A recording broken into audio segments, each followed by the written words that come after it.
Brian, can you hear me? Could you start sharing your screen?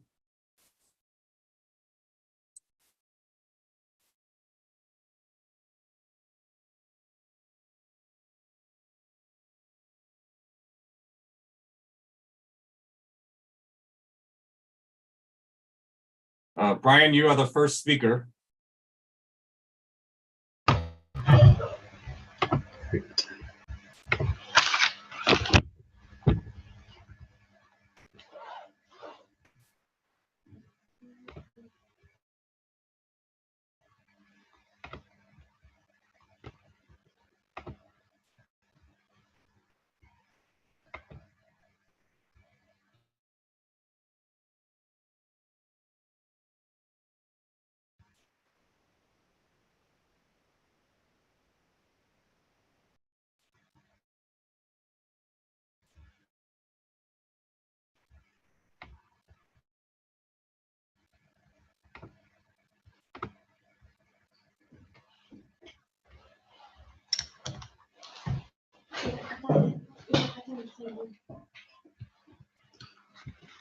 Are you able to hear me?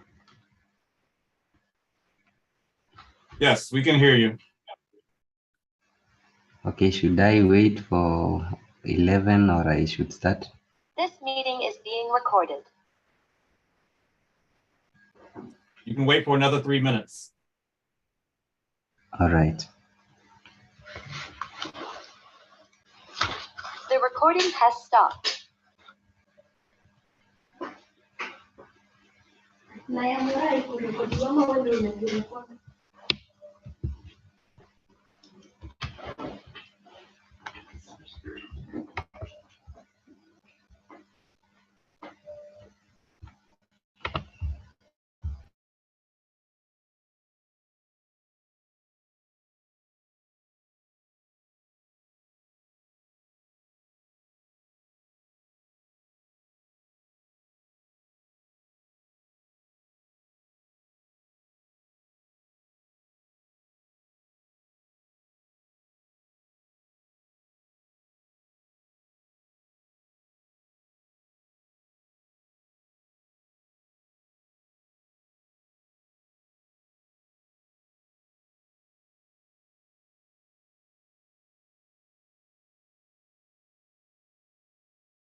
Brian, why don't you get ready to start your talk, please?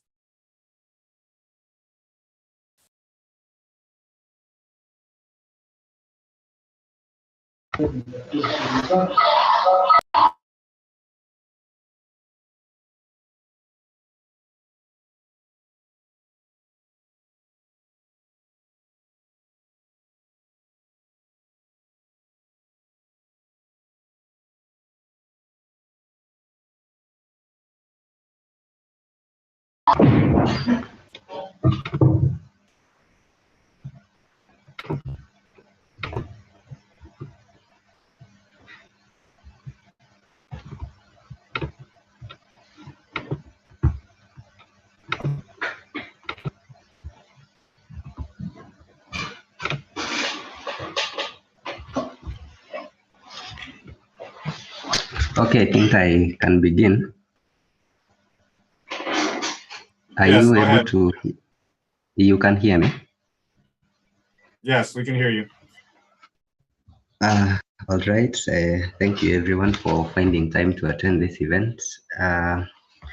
I'm going to give a talk on identification of plastics using the FTIR method. And this work has been co-authored by Jared Ombiro, and I, who's presenting at the moment, I'm Osoro Bran from Masai Mara University here in Kenya. First things first, we would really like to know where we are, especially in the plastic production, before we talk on how we can be able to recycle and many other things. At the moment, we are producing around 400 metric tons of plastics every year. And it's important to note that out of these 400 million metric tons that we're producing, 10 million tons end up into the ocean. And actually, China as a country has a biggest share in the global production of plastics, currently holding 32%. And then it's being followed by the NAFTA. The NAFTA is the North American Free Trade Agreement, which involves the Canada, Mexico, and the USA. And we have other countries like the rest of Asia, which are holding number 3 at 17%. We have Europe, we have Africa at 7%. So at the moment, the plastic production is a lucrative business, and we are producing a lot of them at the moment. And now, having produced such large number of plastics, where do they go? Of course, they are dumped into the environment, and they result to the pollution that we have at the moment. Now, you will be astonished that out of these 400 metric tons that we produce, only 18% is being recycled. And the countries that are leading, especially in the recycling process, are being led by India. We have South Africa, the Netherlands, and such. So more like the large amount of the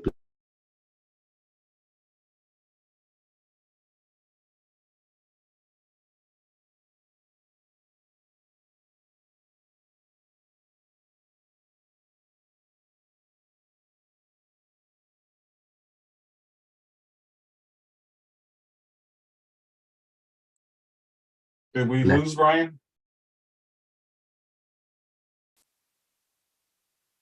plastics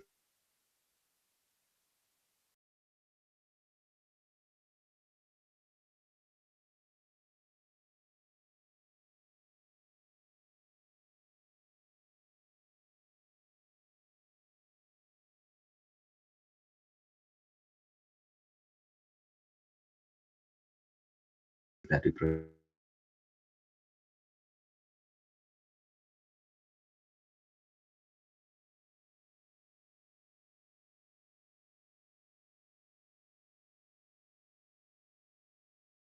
produce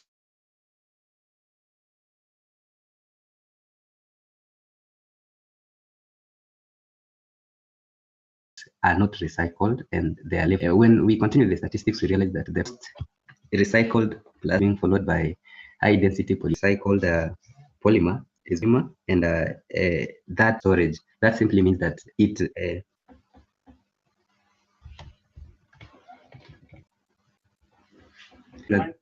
yes, please, your network is not okay. As I was saying, that the PET is the most recycled plastic, and that's because it has various advantages. And one of them is that it's an inert polymer. That means that it does not react with the contents, hence making it an ideal for food storage. What motivated us to do this study is that at the moment we have a lot of plastic waste in the environment. And now that the plastic production is a lucrative business, in fact, in 2019, China alone exported 48 or made profits from the export of plastics to a tune of 48 billion US dollars. The same way, recycling process can also be a lucrative business and can be able to generate a lot of income. Of recent, recycling has become a very important issue, and many people are talking about it. And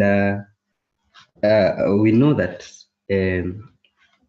high quality recycling is actually indispensable solution, especially in the processing of plastic waste.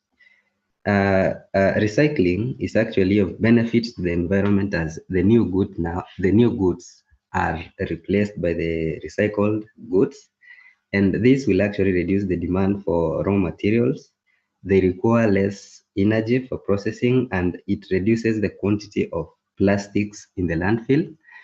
In the making of one plastic, actually making one plastic, 1 kg of plastic will need an energy that is between 62 to 108 megajoules. That's only in producing 1 kg of plastics. And on the part of the natural resources, it actually consumes between 2.5 to 3.6% of the global oil that we produce. So we realize that this recycling process can also be made into a profitable business. And the key of making the recycling industry profitable is to find a reliable and efficient identification, and to be able to identify the plastics, to be able to find a reliable method of identifying the plastics and then classifying them. What do I mean by that? For example, based on the identification of the plastics, one can then be able to accurately decide on the separation technology, as the value of the recycled materials is dependent on the fractional purity. Let's note of that. For example, if we have a batch of 1,000 bottles made of polyethylene terephthalate, and then we find that we have one PVC bottle mixed in between them, then the whole batch is useless. So we realize that for actually practical purposes, there's an economically motivated trade between the fractional purity, recovery, and capacity. Of course, that is the industry of the recycling. Now, the first step in the recycling process is the sorting of the plastics. You have to sort them out, and it's sort them out and then classify them out. And this will need proper instrumentation, especially for identification of the plastics in a rapid way and in a reliable way, so that we can be able to get properly identified plastics and increase the purity of the batches that we have. So the task of identifying plastics is normally challenging. However, the laser-based and optical methods have proved to provide a unique advantages for plastic characterization that can be used for fast measurements. So for this study, we aimed at proving that the FTR can be applied for identification of different families of plastics, and hence fulfill the first criteria in the plastic recycling process. So after that, we had to dive in how the IR works, and because the FTR uses the mid range between 4,000 and 400 centimeters raised to -1. In the infrared spectroscopy, for example, a sample is irradiated with the IR light, and then the transmitted or reflected light is measured, which then gives a basis or allows structural analysis and quantification. If you can be able to see my screen, I've been able to compare the IR and the UV and visible light. So in the case of the UV and visible light, absorption occurs due to electronic transitions in molecules, and that actually consumes a lot of energy, or that requires a lot of energy for it to occur. But in contrast, the IR light is absorbed as a result of vibration and rotation of molecules, and the energy involved is quite smaller. So if we try to compare maybe the UVVS, the method that require that, and the IR, we realize that it can be quite efficient and be used for this case. On my left, I have molecular vibrations in carbon, of course. Before you do, you use the FTI, you have to understand how the IR interacts with the molecules. And in a molecule, the interatomic bonds stretch as if they were springs, as you can be able to see here. And the energy associated with such stretching vibrations is close to that of the infrared light, so that the molecules absorb IR light, and then they are able to vibrate. Now, the vibrations that can be induced by IR light are only limited to those that involve a change in the dipole moment. The IR absorption does not occur, cannot take place if the vibrations of the bonds between atoms cancel each other. So what we are seeing on the left is a linear molecule of carbon 4 oxide, and the symmetric stretching vibrations, the ones at the top, which are IR inactive, do not absorb IR light because the dipole moment does not change. But in the antisymmetric stretching, which is at the bottom, the stretching vibrations absorb IR light because the dipole moment changes. So you have to take such considerations when you're doing your measurements. And because of the antisymmetric vibrations that absorb the IR radiation of the CO2 actually is classified as a greenhouse gas out of that. So if we proceed to the next slide, we have the molecular identification, and when we are measuring using the IR, you realize that you have two regions. There is the fingerprint region and the functional group region. The fingerprint region is less than 1500, the wavelength, and above that we have the functional group region. And each spectrum contains a unique information about a given substance. And if you compare the spectra that you obtain with the standard sample, then you can be able to identify that sample. Our method was the FTR. That's what we used to do our measurements.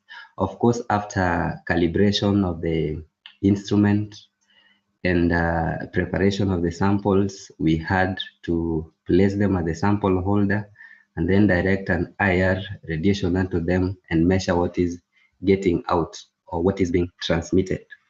So we know that the FTIR is a dispersed method, and this simply means that the measurements are performed over a broad spectrum instead of a narrow band of frequencies.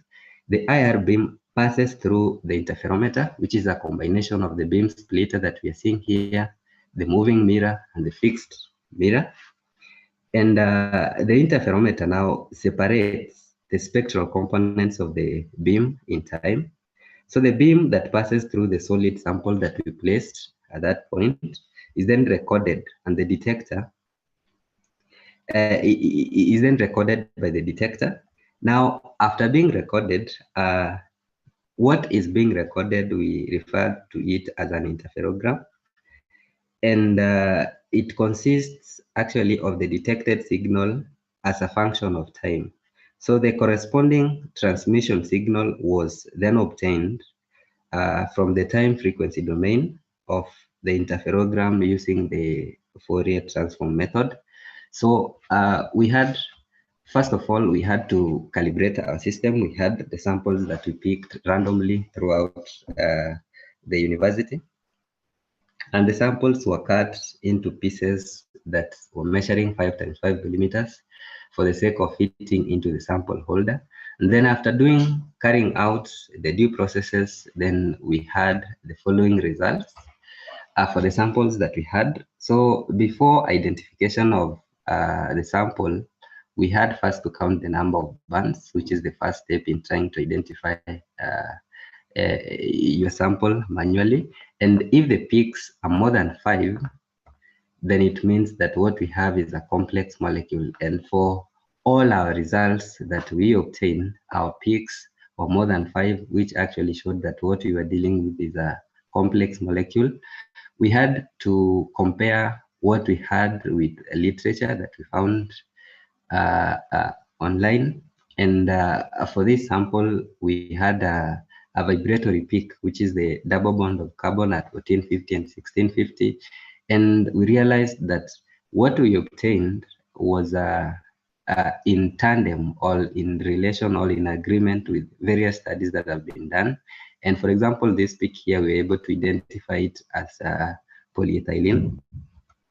So moving forward, we carried out the same also for another sample, and we had to understand each peak, what each vibration means. And for example, we saw an absorption band between the 1,000 and 1,500 centimeters, which is characteristic to the double bond of the carbon. And at 3,000, we also observed a vibratory band as a result of the carbon hydrogen band. And this sample, we were able to see, or we were able to note it also as polyethylene. So going forward, we also looked at some other bands, and of interest was the sharp characteristics peaks at some of the samples that we had at, for example, the 3,000 and the 1,500, which was at the fingerprint region. And the results that we obtained, especially for this sample that I'm showing here, were in resemblance to what Muhonje and Makonde did. And from their results, they said that that was polyethylene, and we were in agreement with them because some of or these peaks were in relation with theirs. And of importance to note is that these molecules that we were dealing with, all of them, or these samples that we were dealing with, all of them had more than 5 peaks. So moving forward, we also looked at the other sample, and we saw some triple absorption bands at regions around 2950, 2920, and 2840, and other specific peaks at 2800 and 2700. And from literature, we were able to pinpoint the aldehydes in our molecule, and some carbonyl functional groups, which were at 1650 and 1850. And this sample was characteristic to the peaks that we obtained from polypropylene. And in conclusion, we came into a conclusion that the FTIR can actually be used for identification of various plastics, of course, based on the molecular vibrations, or based on how the molecules vibrate when they absorb these IR radiations. And the samples that we had were actually identified as having polyethylene and polypropylene as the basic polymer. And the samples, we compared them with various studies that we found, and we found related or various similarities. So we also noticed that it is actually very essential to involve other complementary methods that, for example, the Raman spectroscopy for effective or fully identification and verification of many other results. And these were our references. Thank you. Thank you.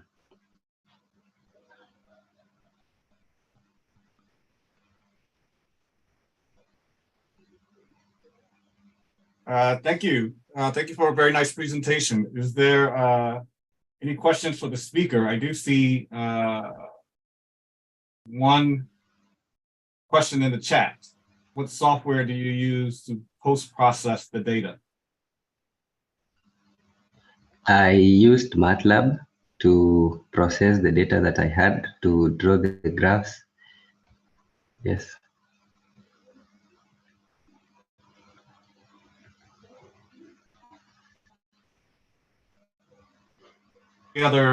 Any other questions for the speaker?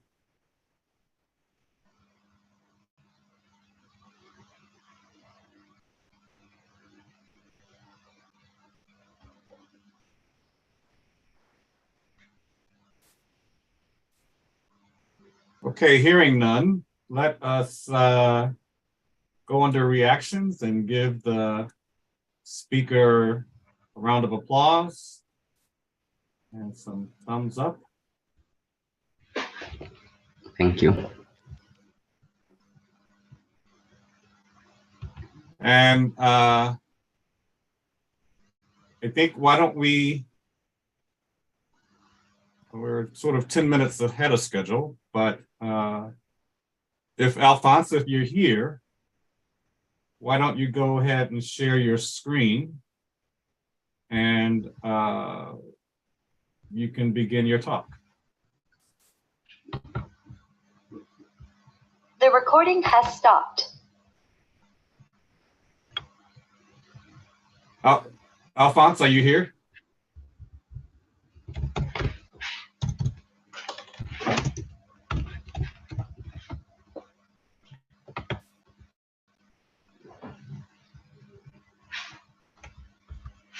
Brian, make sure you stop sharing your screen. Yeah, I'm here.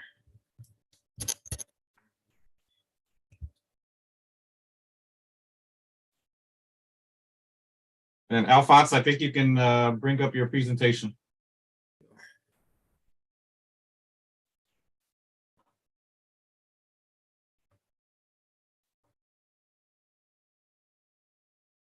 So I'm Alphonse. My Okay. presentation. Yep. Go to presentation mode and you'll be ready. Yeah. My presentation is on developing a smartphone-based malaria detection system. Alphonse, I think I can barely hear you. Could you probably speak closer into the mic? Yeah. So my presentation is on developing a smartphone-based malaria detection system. My co-author was Dr. Jared Guaro Biro from Masai Mara University, Narok in Kenya.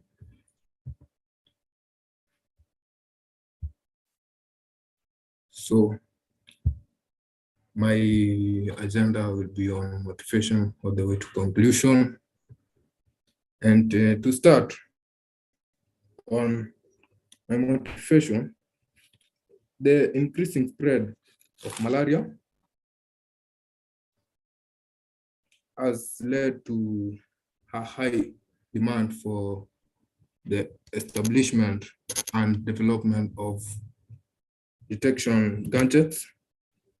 So malaria, as known by many, is a disease caused by parasitic protozoa Plasmodium. The disease is transferable through a female Anopheles mosquito. Most cases of malaria are recorded in sub-Saharan Africa, whereby the cost of malaria detection or detection devices is high. So the tests commonly used for detection of malaria, that is diagnosing malaria, are mostly Alphonse, I'm sorry to interrupt. Can you put your slides in presentation mode, please?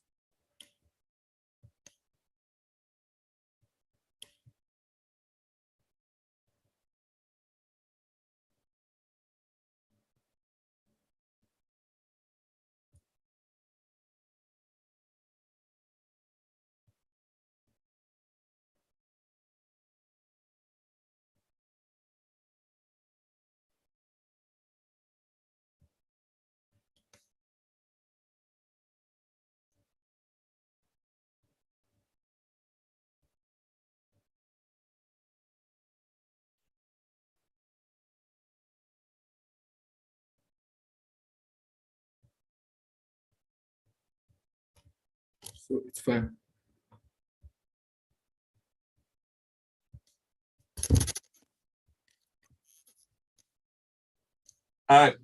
So do you know how to do that?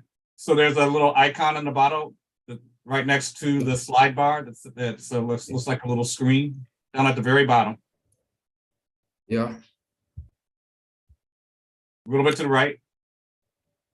Right, the other right. Right there. Yeah, there you go. Now go back to where you were. Yeah.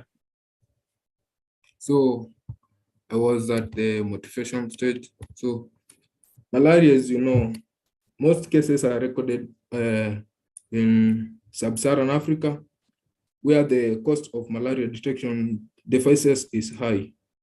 And the tests commonly used for malaria detection are two, which is rapid diagnostic tests and the microscopy test.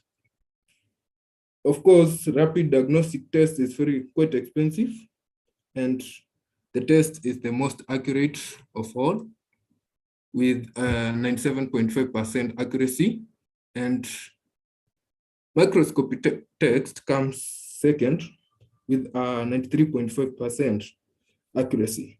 Implementation of these tests in all the earth would be quite expensive. So coming up with systems or devices or else gadgets that help in combating malaria has been in a very high demand. So with the invention of smartphones, it is now easy to develop malaria detection systems and other useful systems. That is because smartphones have got digital cameras with high resolution powers. Smartphones are embedded also with memories, and they have wireless synchronization they allow for wireless synchronization with other devices, for instance, desktop computers. So in this study, we explored the utilization of smartphone to develop a compact malaria detection system. So the challenge being addressed by the study, and the widely used tests for malaria, as I had said earlier, that is RDT and microscopy tests, are quite expensive to implement in all health centers. And due to the high cost of devices, drugs, and malaria vaccines, it has African countries, in sub-Saharan African countries, and of course, these third world developing countries, mostly. Therefore, developing a low-cost, portable, and reliable, that is accurate, malaria diagnostic device assists in avoiding misdiagnosis, hence ensuring no prescriptions of limited drugs and vaccines. So the general objective is to develop a smartphone-based malaria detection system. The specific objectives is to design a compact and cost-effective smartphone-based malaria detection system, and to, of course, to develop a system based on Python programs for the analysis of blood sample images for detection of malaria. So application of this study, the device, that is the system developed, will be essential for the detection of malaria in sub-Saharan African countries and low resource areas. The system will also be cost-effective in detection of malaria. It will also lead to a reduction in the need for a trained microscope expert to diagnose the presence of malaria on a blood smear, as the developed program on Python will be able to analyze and give out results without regarding on the level of expert. So one can conveniently conclude whether it's either positive or negative. So an overview of the malaria parasites.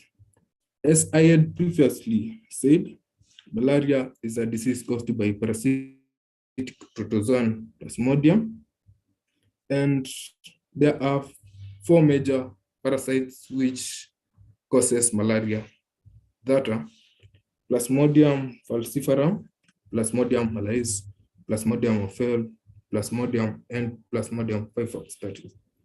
And of course, the Plasmodium falciparum is the most deadliest malaria-causing parasite, and it is common in these sub-Saharan African countries.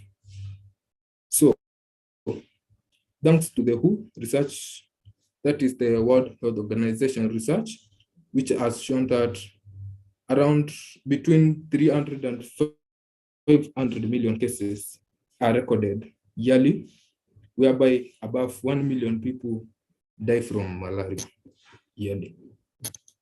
So, and 90% of these cases are recorded from sub-Saharan African countries.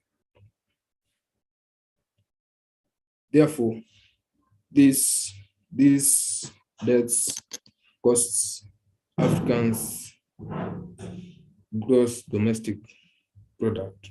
So, falciparum undergoes 5 major stages of development, and which are trophocytes, measuring 1.25 to 1.5 micrometers in size, microns in size, sorry. They are kidney-shaped, and stosis is the second stage, occupies roughly 2/3 of the affected red blood, and they are grape-like. They are grape-like in structure.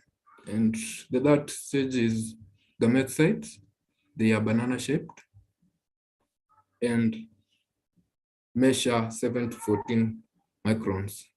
Sporocytes is the fourth stage. The parasite becomes zygosaped at this stage and measure about 10 to 15 microns in length. The last stage is the organelles. They are spherical shaped. And finally, the structure of Plasmodium falciparum, common structure, they are C-shaped, and that is what this is important for our system, as it looks to identify the availability of these structures in a blood sample image captured using the phone. So, most of the times, Plasmodium falciparum assumes the C-shaped structure, that is the ring-shaped structure. So the research methodology, the phone, the components which are needed for the research, are the phone, of course, a smartphone, and with 32 megapixels and above camera, and phone camera lens having 100 times magnifying power, so that it can capture the red blood cells in the blood sample to be analyzed. And of course, the blood samples to be analyzed are needed to be prepared on a slide. And this is how the phone and the be connected. Of course, and how we connected. This is the system, how we connected the system and the whole system. The laptop contains the developed Python program. The program was developed using the Python imaging techniques, and it is able to analyze the captured blood sample images and provide, of course, give out results, conclusions on whether it is a positive or a negative malaria sample, blood sample. So for the negative blood samples, the program is set so that it gives results as that the final image is blank. The final image comes out blank. For the positive control images, the C-shaped structures, of course, are fewer, compared to the severe malaria blood samples. So that was the connection. And the images of blood samples and analysis were shown below, from a microscope view. So the phone was used to capture images, of course, the blood sample images from a microscope, and these were the images captured. The first image was captured from a Saimara University laboratory, while the second image was on the right was captured from Narok Referral Hospital. So this is another image, which is, of course, as the red blood cells are severely affected by malaria parasite, that is the Plasmodium falciparum, and the image was acquired from an internet source, the pathology image. So the images were, of course, analyzed using the developed Python program. And the first image, that is the image obtained from Masai Mara laboratory, gave out its results as shown in the image across. That is the image at the right. That is, and of course, the characteristics of the resultant image cannot be seen well from this image. So I had to enlarge it so that they are easily viewable. And as you can see, there were no C-shaped structures to conclude the presence of malaria. So the sample was concluded to be negative malaria sample.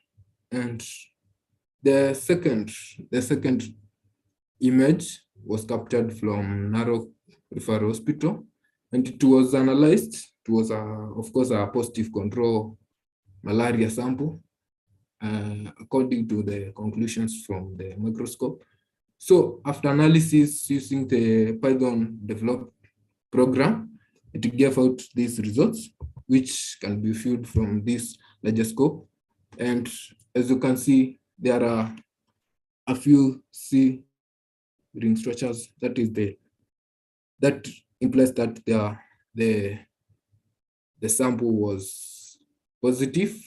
And of course, since it has few C-shaped structures, the malaria was not sphere on this sample.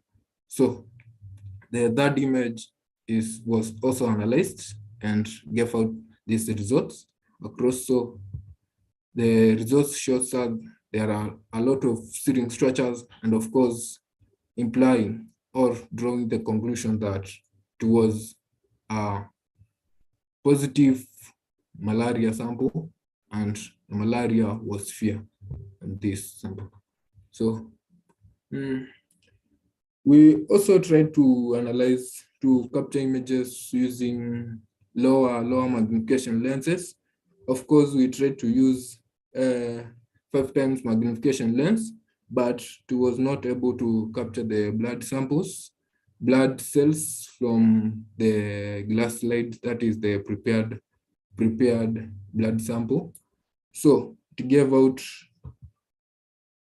us an image which couldn't be analyzed. So we had to improvise and use the 100 times lens, which gave out this image. And the image was analyzed, of course, and it gave out a blank result. So implying that the sample was negative. This sample captured from utilizing the 100 times magnification lens from Masai Mara University laboratory and a smartphone was negative. And as you can see from this scope, the image has the structures, so that drawing the conclusion that it was negative. So our conclusion, we have reported a smartphone-based malaria detection system for diagnostic access in remote low resource settings. And we also concluded that the decision support tool is that is the developed Python program provides automated detection of the results and their analysis, supporting human expertise. So these are my references, and thank you.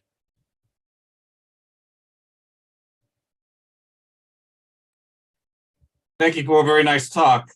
Are there any questions for the speaker?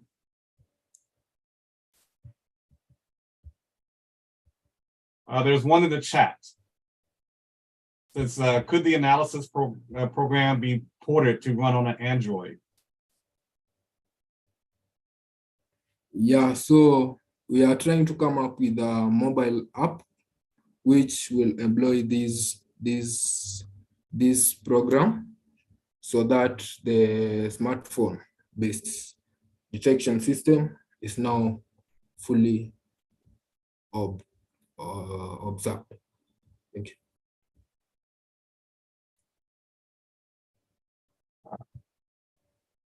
I had maybe I missed something at the beginning, but you're looking at these cells and you're not lysing them, correct? And so how do you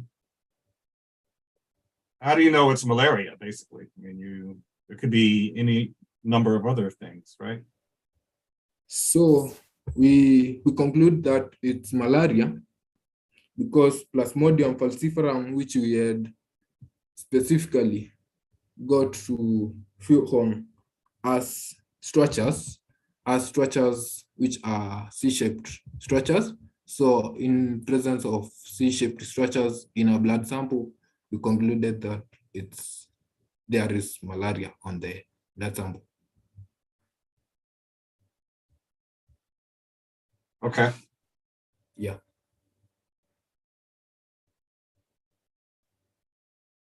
Any other questions for the speaker? I think there might be another one in this one. Oh, just the comments. If there are no other questions, then why don't we give a hand clap and a thumbs up, which you can do if you go down into the reactions area.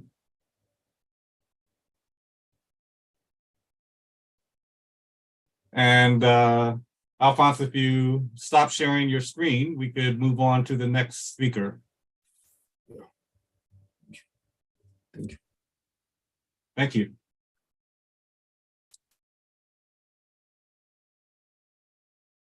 So the next speaker is Ki-Sung Kang.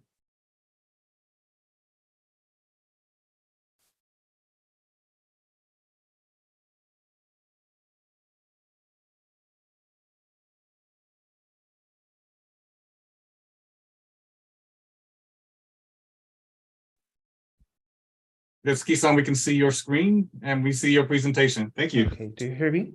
Yes, when we can hear you. Okay, good. Hello, I'm Ki-Sung Kang. I'm a postdoc at the Priest Harbor Institute in Germany. And this is my part of the PhD work at the University of Illinois at Urbana-Champaign. It is about the first principle study of magnetic substitutability and field-dependent magneto-optics in the antiferromagnetic materials. And overall, project is funded by the Illinois MERSEC. So we are interested in the magnetic memory device, especially how to store the binary informations. And so far, people use the ferromagnets by using these up and down spins to store the binary informations. So ferromagnets has been widely employed to store the binary informations. For example, in 1956, it was 5 megabytes first invented, was with the Schumann-sized volumes, but it become now 20 terabytes within our hand. So it was about 4 million times larger than the before. But the ferromagnets device has started to facing their limitations.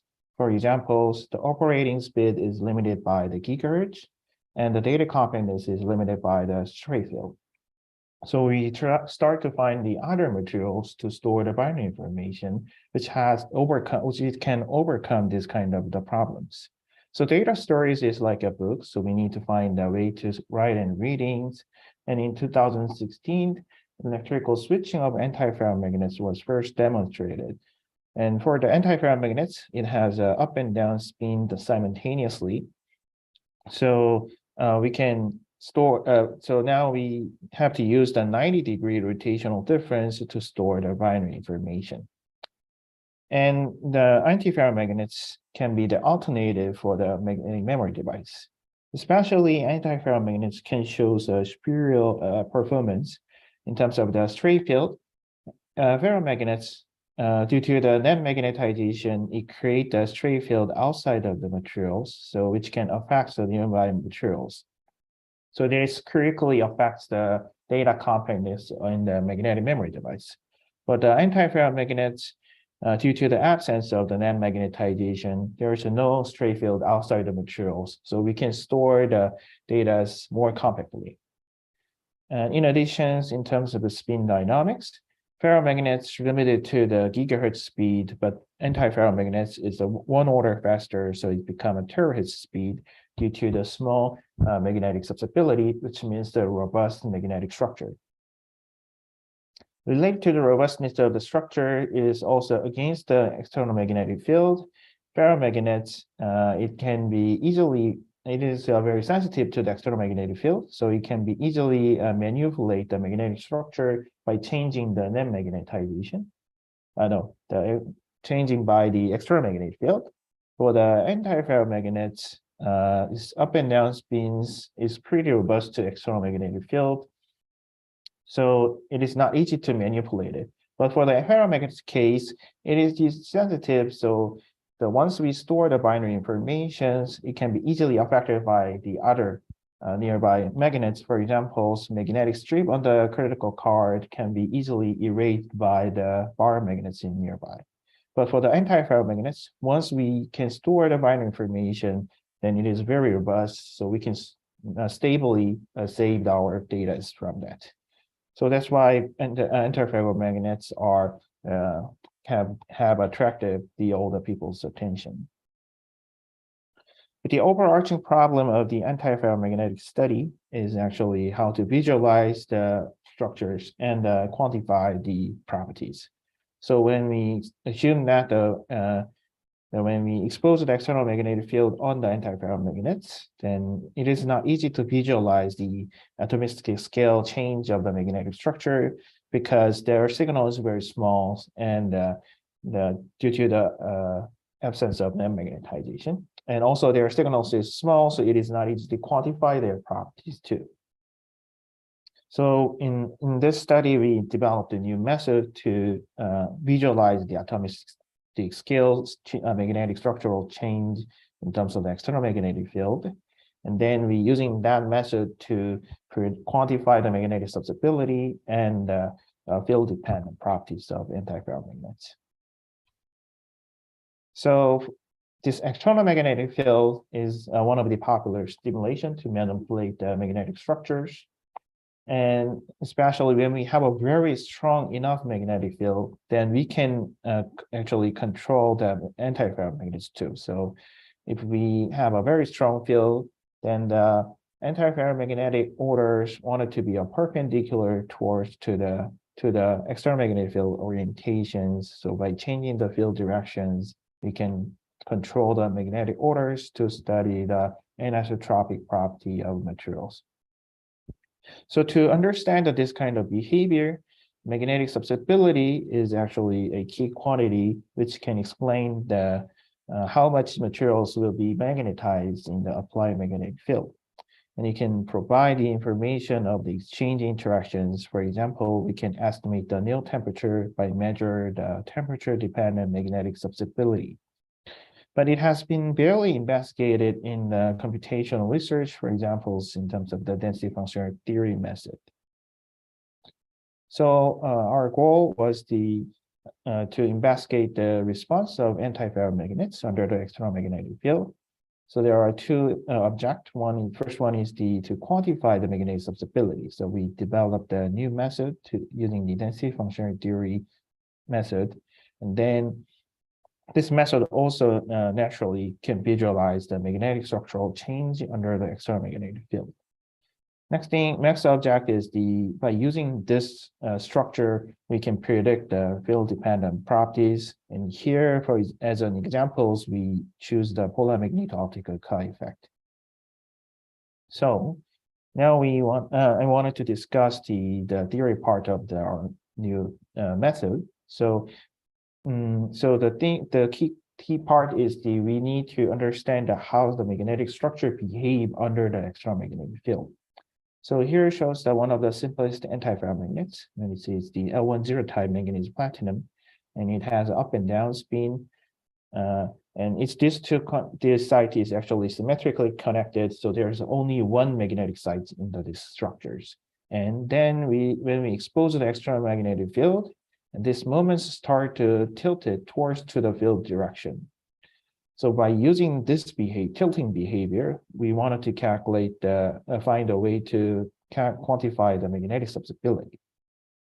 So what we did was first we calculate the ground state energy, and then by constraint on each different tilting angles, then calculate the House's total energy or change. So here it shows the induced net magnetization, which is proportional to the external magnetic field strength.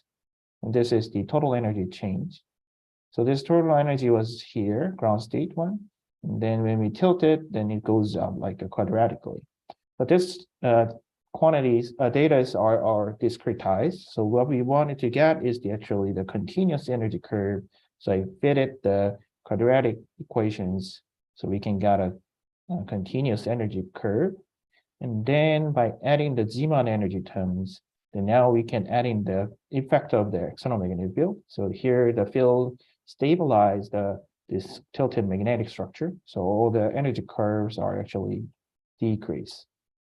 Then and finally, we can identify the ground state under the external magnetic field. So for examples, when we have like 90 Teslas here, then the minimum point is here.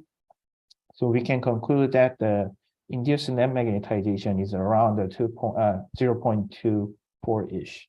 So now we know the induced net magnetization and the external magnetic field. So then we can calculate the magnetic susceptibility from these two quantities. And I mathematically derive the perpendicular susceptibility equation.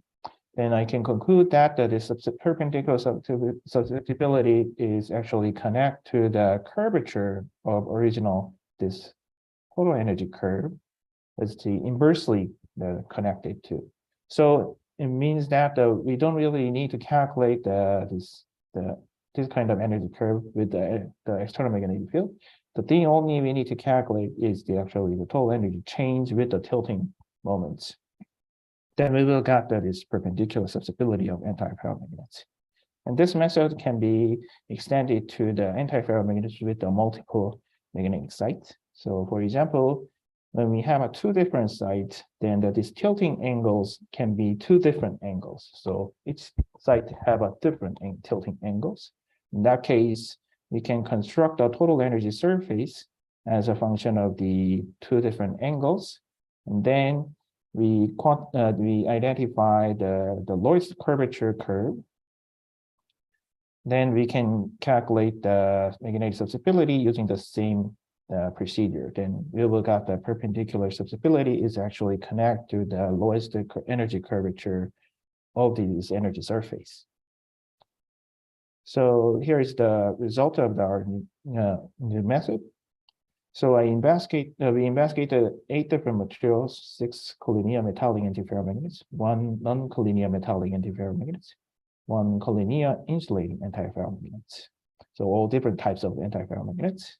And here's the y-axis is the experimental measured values, and the x-axis is the calculated values. And it generally shows a good agreement with the experiments. But I could find that there are 2 different discrepancies. So, which means that group 1 has a better agreement, which is the discrepancy is about below 35%. But for the group 2 has a discrepancy over 35% discrepancies. So I was curious why this kind of 2 different groups happens, and I found some answers that it might be explained by the temperature-dependent behavior of magnetic susceptibility in experiments. So in our calculation, it's based on the 0K calculation, but the experiments we can measure with the different temperature dependence behaviors. And here I bring the one representative the examples of each groups. So for the group 1's manganese difluoride case, when we cool down the materials, the susceptibility goes up. It shows a peak at the nil temperature, and then the perpendicular one is almost constant, and parallel susceptibility goes to 0. This is the atypical behavior of antiferromagnets. But for the iron to arsenide case in the group 2, this parallel one does not go to 0, it goes up. So there is some kind of the unknown contributions happens. So we don't really understand what kind of contribution is actually coming up, but we guess that this might be a paramagnetic defect or site disorder, or some kind of like a stoichiometric problem with the samples. But we do have some kind of unknown contribution. So that might be cause the larger discrepancies at the 0K comparison, 0K result comparison in our method and the experimental results. So we think we have at least we have some reasonable agreement with the experiments. The next thing is we start to compare we start to understand the physical origin of the different magnetic susceptibility. So in this case, is that I investigate the 3 materials: iron to arsenide, manganese to arsenide, chromium to arsenide, which is all have the metal to arsenide atomic structure with different elements, but it actually induced the different magnetic structures. So, but when we calculate the magnetic susceptibility, then we can find that the iron to arsenide actually have a 1 order larger than the 2 other materials. So we are curious why iron to arsenide particularly have a larger magnetic susceptibility. So I could identify these exchange interactions, and I could find that this iron to arsenide has actually the ferromagnetically coupled, which is the positive values, and manganese and chromium to arsenide maturity is actually anti-ferromagnetic coupled, which means that for the ferromagnetic coupled case, these moments are actually parallels, but when we tilt it, it is actually still parallel. So it does not give any energy penalty when they have a certain tilting. But for the anti-parallel case, so this is the anti-parallel case, when we give a tilting, then this is no longer anti-parallel with the tilting. So there will be an energy penalty is given due to the tilting. So iron to arsenide case, it only have this small negative, the anti-parallel contributions. So that's why it has a 1 order larger magnetic susceptibility than the other 2 materials. So now we have a method and we can quantify the magnetic susceptibility, and also we can visualize how much tilting happens in the magnetic structures. So it is time to investigate the field dependent properties. So we choose a first order magneto-optical Cut effect, because this is one of the widely used in the ferromagnetic device to detect the domain structures, but it's barely used in the anti-ferromagnets because it is forbidden by magnetic symmetry. So this effect is when we shine the polarized light on the ferromagnetic media, then the polarization of reflected light is changed. So by capturing this kind of the signal change, we can identify the magnetic domain of the ferromagnets. So we wanted to create this signal from the anti-ferromagnets. So we using the external magnetic field to break this magnetic symmetry. So by the tilting, so iron to arsenide case, it was this magnetic point group, but after the tilting, it becomes this one. And then this is actually breaking the time reversal symmetry. So it creates a net magnetization and create the signals from the anti-ferromagnets. So we using our new method to predict how the optical spectra are changed in terms of the strength of the external magnetic field. So what we are actually calculating here is the dielectric function tensors. So this can be expanded in terms of the net magnetization. So the ground state ground state derivative function is become a diagonal component, and the first order magneto-optical terms goes to the up diagonal component. So we can separate the two signals. And especially we focus on this polar magneto-optical effect. One is one of the geometry of the first order magneto-optical effect to detect the out of plane magnetizations. And this signal is actually proportional to this up diagonal component. So here we can identify the three contributions of the polar magneto-optical effect, which means that the PMOC signal is proportional to the up diagonal, and this up diagonal is actually proportional to the net magnetization. So this is this, and this is actually coming from here, and then this net magnetization is induced by the extramagnetic field. So this two quantity is connected to the magnetic susceptibility. Net magnetization is actually induced the exchange splitting in the electronic band structure. And this term is the up diagonal component, which can be created by the spin-orbit coupling effect with the exchange splitting. And we will get the PMOC signal from anti-ground elements. So still our target material is these three materials, and we already know that this iron to arsenide has a particularly large magnetic susceptibility. So we will see how this different magnetic susceptibility can affect the optical spectra. So here it shows the overall procedure and the part of the result of the iron to arsenide case. So here, when we iron to arsenide, the antiferromagnets have a pretty small magnetic susceptibility. So even though I tilt the 1 degree of the moments, then this 1 degree is already correspond to here case is a 9 Tesla. So it's already very large field in terms of the experiment. But our target is actually around the reasonable range, around the 1 Tesla range. So we are going to using the interpolation method. So here is the optical spectra of the iron to arsenide. So when we increase the field, then we will see the signal is increasing proportionally. Then I slice one of the photon energy, then we will see that this is the linear, because this small the angle difference is very small. So we can think that this is still in the assume that this is still in the linear response regime. So we can using the linear interpolations to extract the value at the 1 Tesla. Then we will get the optical spectra at the 1 Tesla.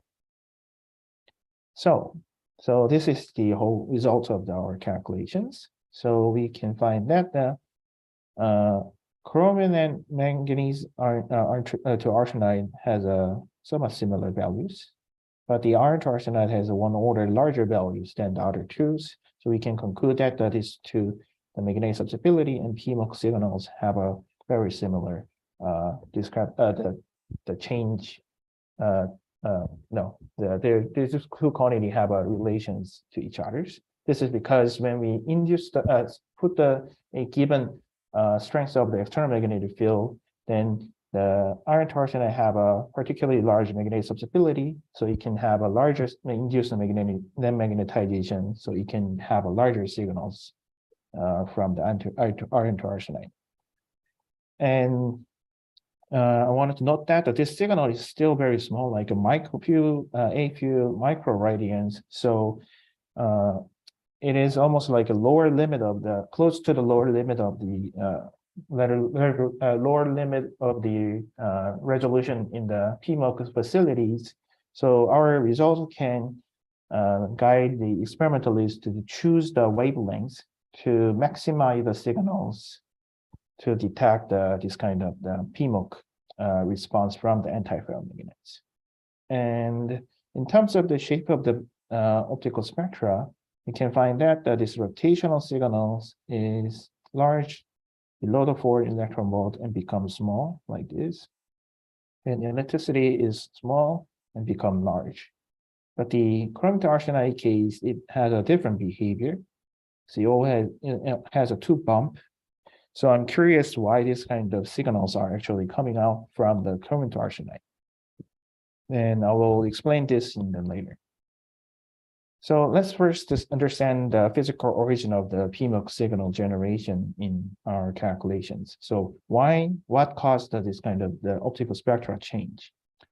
Well, we already discussed there is two contributions. One is the spin-orbit coupling splitting terms, and the other one is the exchange splitting terms. So here is the electronic band structure of iron to arsenide case. And I turn on and off the spin-orbit coupling effect in our simulations. You can see that these band gap openings happens. So that's how much the spin-orbit coupling induced the splittings actually happens.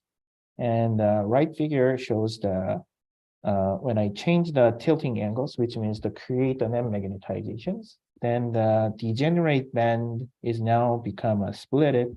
So it become a spin majority and spin minority states. So that can explain how much net magnetization is actually created by the tiltings.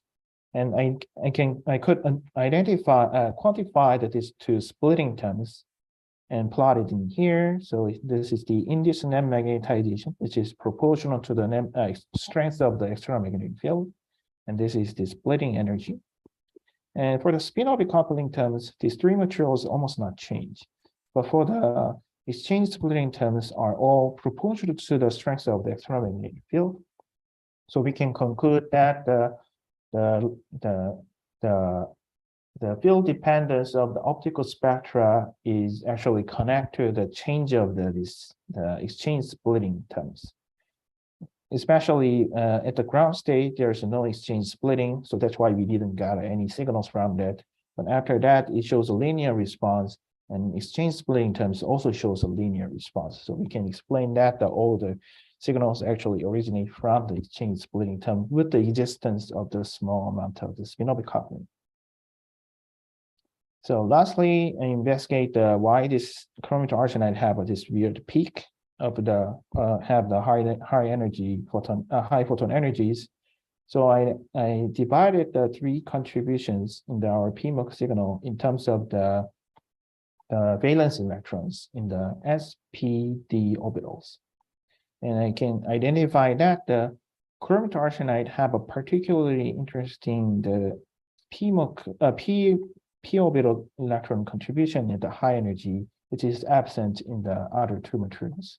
This is because chromium has less d electrons, so that's why the core p electron can be contributed to the high photon energy range by exciting this core p electrons. So which is not able in the manganese and chrome case. It will be, I guess, the much higher photon energy is required.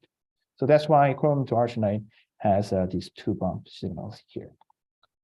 Okay, I wanted to conclude my talk. So in this study, we developed the perpendicular magnetic susceptibility calculations, and this new method is using this total energy change with the moment tiltings.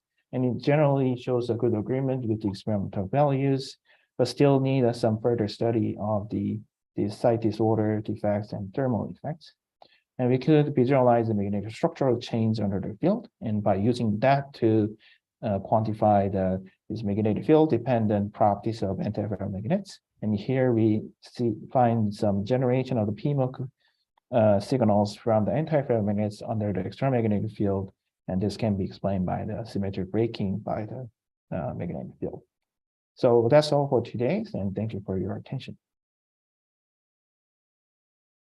Thank you for a very nice talk. And congratulations on some very nice work. Are there any questions for the speaker?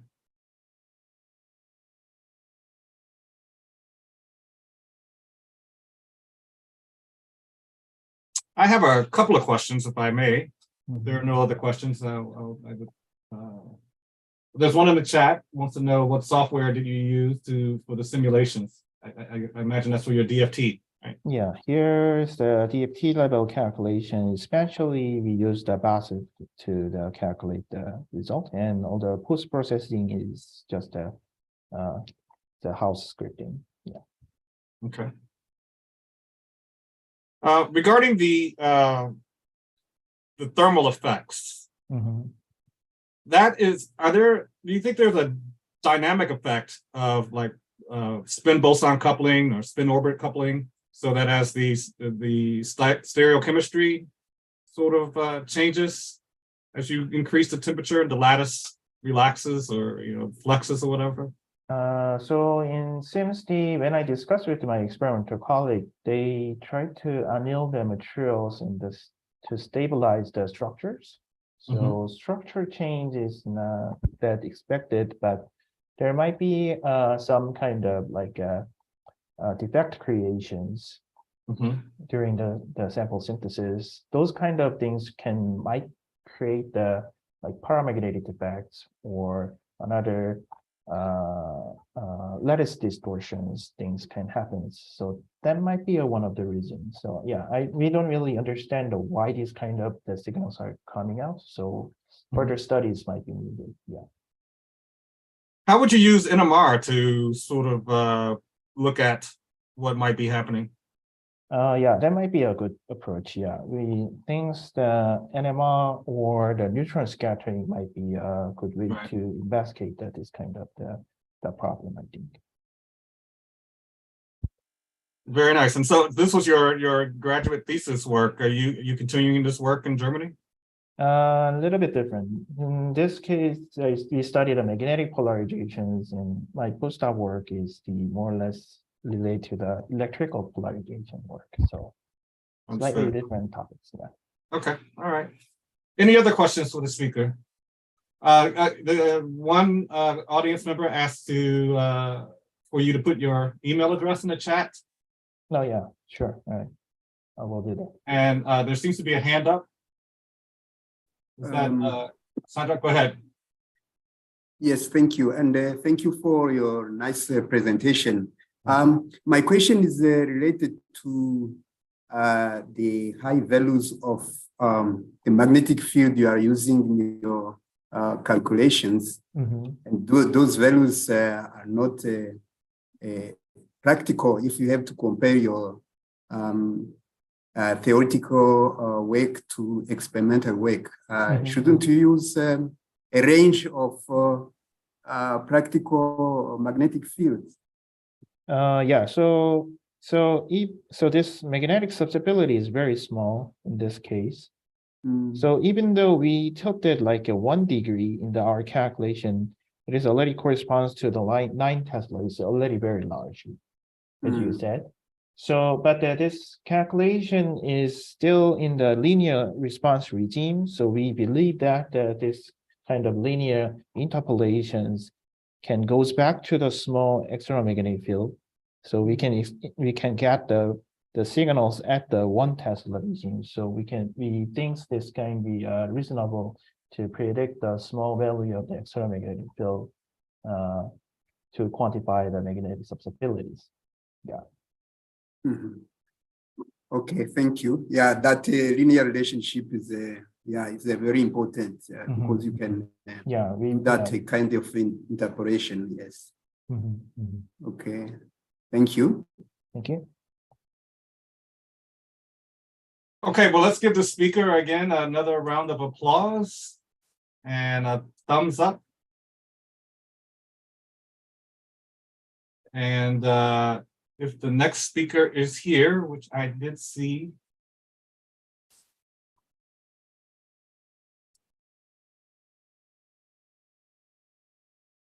That's Alassane Traore.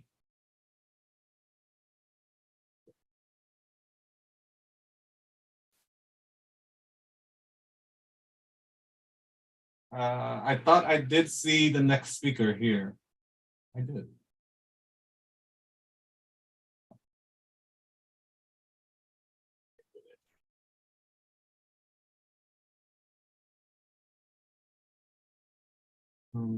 Did I not? Salt tolerance in the Glabermina rice, Alassane Traore. I could have sworn I saw this person here earlier.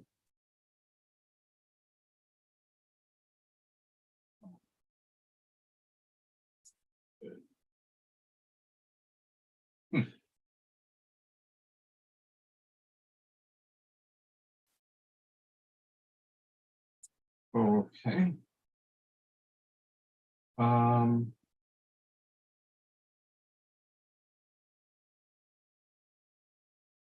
There was someone who did not come yesterday that said they might want to come today.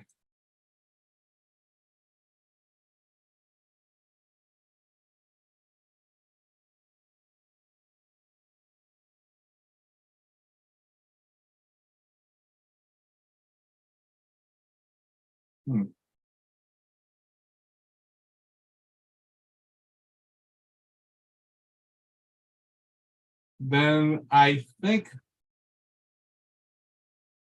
well, we can keep the Zoom room open just in case the speaker somehow reconnects, because I'm pretty sure I saw them earlier today, earlier in the session, so could have accidentally dropped off.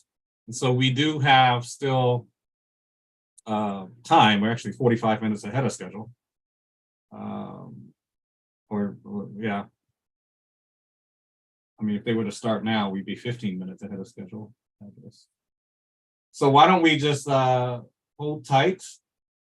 We'll keep the Zoom room open just in case the speaker comes. And I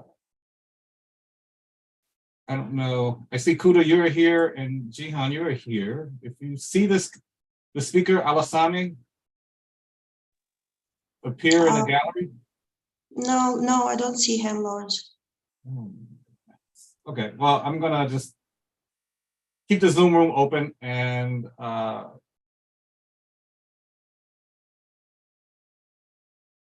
look away for a second and don't see him. Okay, I'll be here. Okay, thank you. Thank you.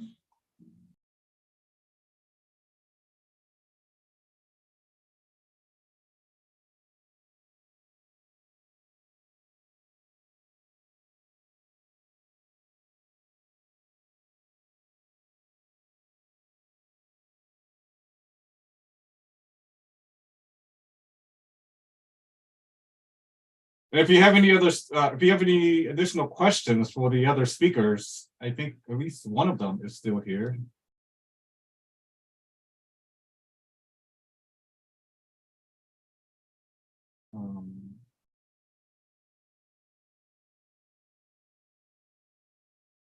If any of the previous speakers have some more data that they want to show us,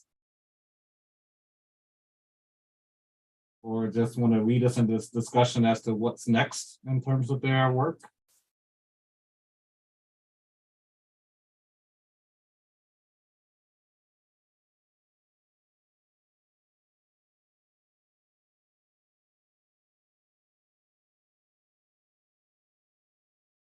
Kisanga, if you're still here, actually, I was taking notes during your talk.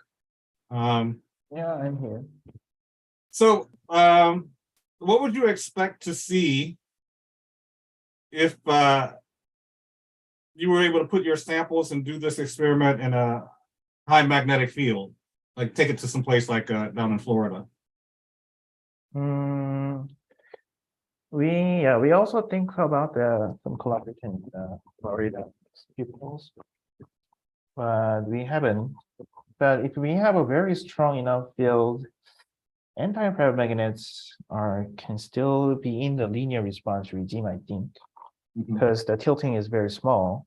So we think there is no like exotic behaviors due to the very strong enough magnetic field. But I think, yeah, there will be another critical point, I think, in the very high already. But yeah, so Okay. yeah, I don't think, yeah, there is some kind of exotic behavior. But yeah, but some people already use to manipulate the anti-ferromagnetic orders to using the very strong enough field, like 12 Teslas-ish. And that gives some more details about the anisotropic behavior of the anti-ferromagnets. That's great. That's great. You know, the great thing about your project is that if you live through Jackson, right, and you do a project that actually involves that stuff. Yeah. Right. So Jackson is such a brutal experience. That's yeah. Brutal. Well, but yeah, that's our best. Yeah.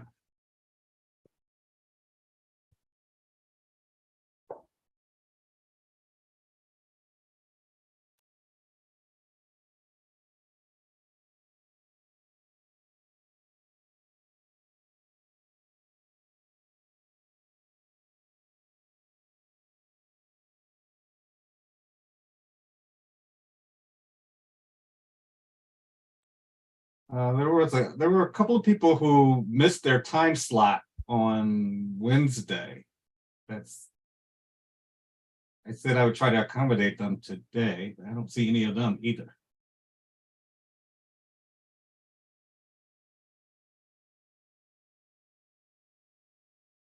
One thing that we can do, if anybody has like a fast slide that they want to give, like 1 or 2 slides, just a flash talk, I guess that's the term I'm looking for. You can just unmute yourself and go ahead and do that.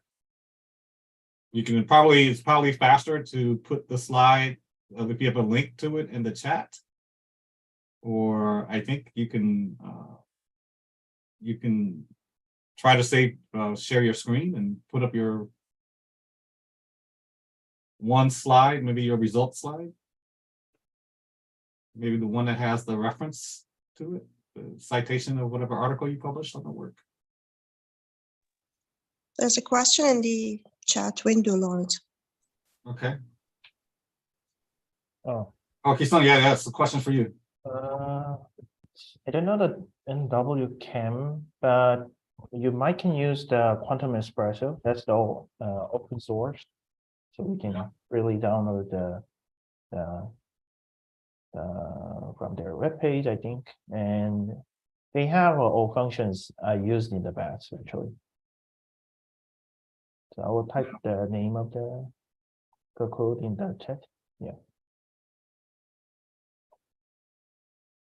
Yeah, I guess, yeah, Quantum Espresso and well, I sort of came up with the Gaussian. Gaussian, yeah. Is And Gaussian still happening? especially for the magnetic stuff, I don't know the Gaussian have abilities, Yeah. but or Loya from the early groups, that's also Right. another open source. They Yeah. have a particularly good description for the magnetic stuff. So I think I recommend these 2 codes. Yeah. Okay.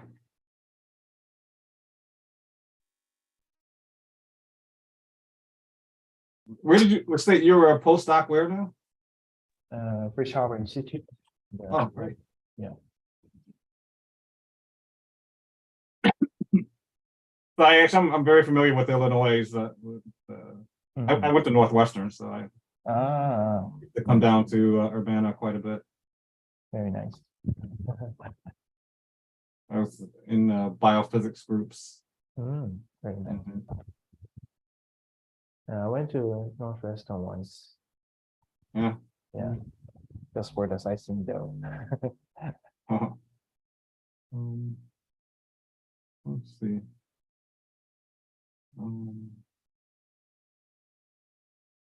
We're at 424.